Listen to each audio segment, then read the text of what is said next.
Dominique Tanza, M6, la réaction adorable de sa jeune fille quand elle l'a découvert à l'écran.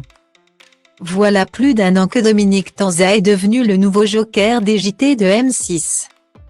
Auparavant, c'est à la radio qu'il présentait les journaux de 6h30 et de 8h sur l'antenne de RTL.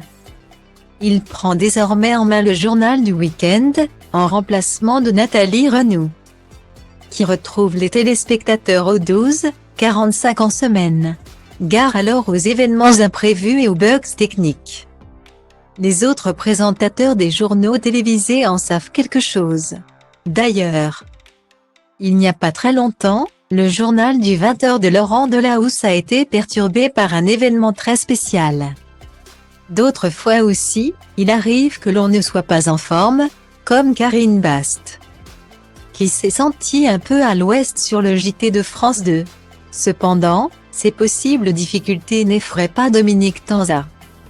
Il compte bien garder précieusement sa place au JT. Je ne me suis jamais réveillée en me disant que j'allais présenter le 20h, mais à la maison, on regardait souvent le journal télévisé. Maintenant, mes parents me regardent. Je mesure la chance et la pression d'occuper l'une des tranches les plus regardées de la chaîne. Confie-t-il ce samedi 14 janvier 2023 à nos confrères de Téléstar. Cette exposition soudaine sur le petit écran, Dominique Tanza la vit plutôt bien. C'est avec beaucoup de tendresse qu'il évoque aussi ses 2 petites filles auprès de nos confrères.